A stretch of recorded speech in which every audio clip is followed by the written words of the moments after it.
Luiz Inácio Lula da Silva dessa vez conseguiu passar de todos os limites. Em menos de 24 horas, ele fez um discurso pior do que qualquer psicopata conseguiria fazer, fez revelações a respeito dos bastidores do período em que esteve preso em Curitiba e contou duas versões completamente diferentes a respeito da mesma história. Vamos começar pelo que aconteceu no Nordeste. No final da tarde de ontem, em uma cerimônia no município de Cachoeira dos Índios, na Paraíba, Lula fez uma afirmação digna de um psicopata que você já deve até ter visto por aí nas redes sociais. Só que em um momento anterior do discurso, teve uma outra fala dele que não ganhou repercussão, mas não pode passar despercebida. Preste atenção nos detalhes da história que Lula contou a respeito de sua ida de Pernambuco para São Paulo quando criança. Eu saí de Pernambuco com 7 anos de idade em 1952. E eu saí de Pernambuco por conta da seca. A minha mãe teve que ir embora para São Paulo, porque meu pai, em 1945, engravidou a minha mãe e foi embora para São Paulo para trabalhar. E quando meu pai voltou para buscar minha mãe, eu já estava com 7 anos de idade. E a razão pela qual minha mãe colocou 8 filhos dentro de um pau de arara e a gente foi embora para São Paulo foi por conta da água. Se você, assim como eu, já está acostumado a ouvir Lula contando essa história, afinal, ele costuma contá-la com muita frequência em seus discursos, você já deve ter percebido que tem um detalhe aí no meio que não bate com a história original.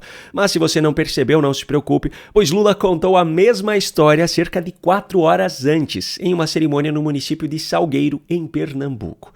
Preste atenção nos detalhes. Minha mãe teimosa colocou os 8 filhos num lugar que o prefeito deve saber, chamado Bodega do Tozinho. A gente ficou lá esperando 2 dias para chegar um pau de arara. Pegamos um pau de arara, 13 dias para chegar em São Paulo.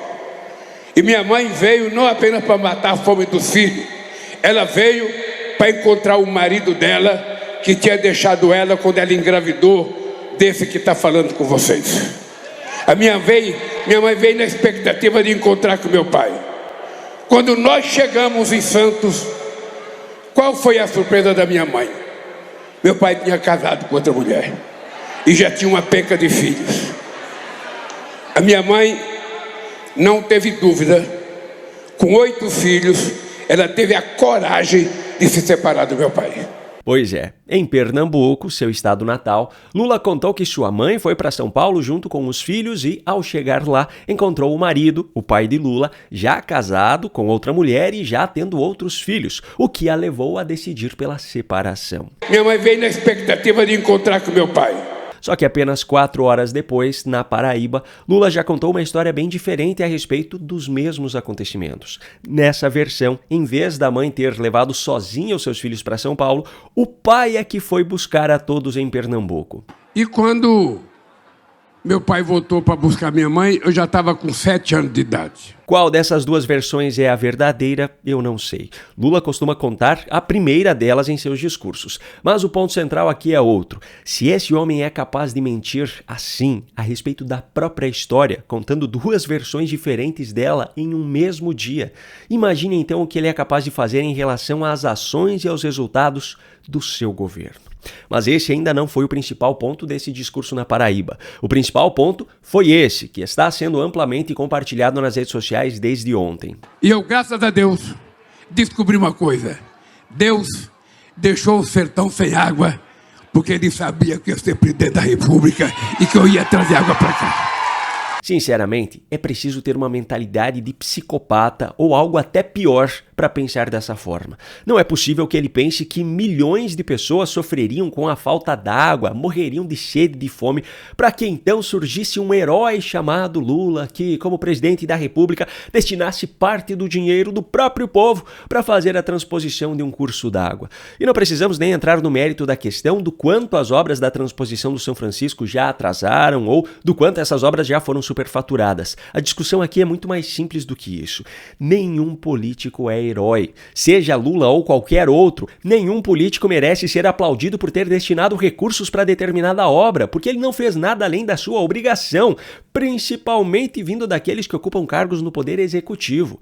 Político não dá nada ao povo, ele apenas decide como destinar o dinheiro que pertence ao próprio povo e que foi arrecadado pelo governo através do pagamento de impostos. E o pior de tudo, além de apenas cumprir com a sua obrigação, o político ainda é extremamente bem pago para fazer esse trabalho e, em muitos casos, abusa do seu cargo para agir com desonestidade.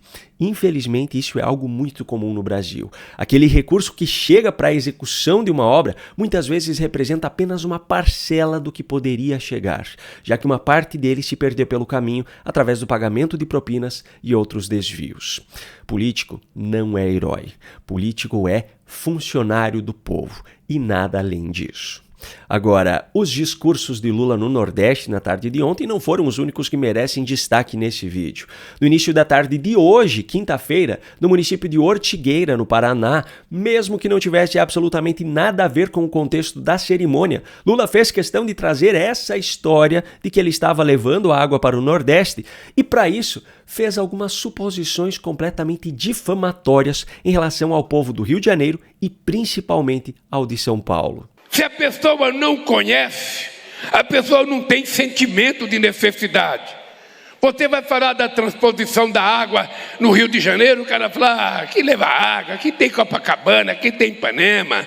Você vai falar na Avenida Paulista em São Paulo, o cara fala, aqui que água, que negócio de água para pobre, pobre precisa d'água.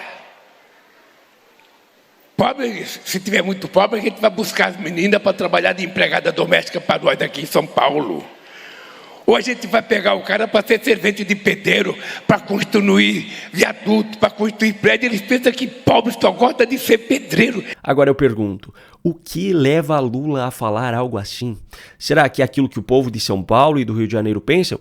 Ou será que é aquilo que se passa na cabeça do próprio Lula? Eu, particularmente, nunca ouvi da boca de nenhum paulista ou carioca palavras desse tipo. Já da boca de Lula, pois é, só que esse discurso no Paraná também teve outro ponto que eu preciso destacar aqui. A história contada por Lula a respeito daquilo que acontecia nos bastidores na época em que ele esteve preso em Curitiba. É que o Maneque e o Rocha foram os advogados que me acompanharam os 580 dias na cadeia.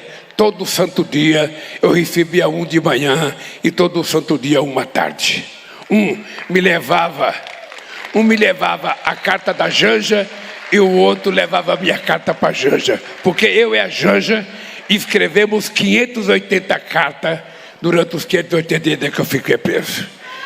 Ela me mandava a carta, eu recebia a carta dela de manhã e o Rocha levava a minha. Não, o Rocha levava a minha de manhã e o Maneque me trazia dela à tarde.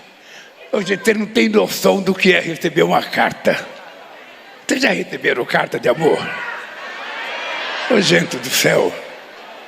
O Haddad vale mais do que um presente. Eu ficava, eles sabem a ansiedade que eu ficava. O Maneco conversava comigo 2 minutos, eu falava, e minha carta? O dia que ele falava, hoje não tem carta, cara, eu entrava em depressão. A depressão passava porque no dia seguinte eu recebia 2. Aí foi uma maravilha. Eu nunca pensei na minha vida que fosse tão bom escrever carta. De noite você sozinho numa cela, Haddad, pensando na amada e você escrevendo para ela, sabe? E depois você ficar esperando que ela escrevesse para você. É uma coisa muito prazerosa. Eu estou falando isso, mas o sacana que era meu carcereiro está aqui também. Eu vi que meu carcereiro está aqui também. Primeiro ponto. Descobrimos agora mais 2 responsáveis sobre o fato de Janja estar hoje fazendo todas essas presepadas sustentadas com dinheiro público. Segundo, que tipo de prisão foi essa? Que privação de liberdade é essa onde o preso recebe diariamente visitas de advogados, cartas e ainda outras regalias? Terceiro ponto. Por mais que seja uma prisão repleta de privilégios, eu não sei quanto a vocês, mas no que depender de mim, Lula poderia voltar para essa rotina de troca de cartas com Janja a partir de hoje mesmo. E aí, qual é a sua opinião? Me conta aqui nos comentários.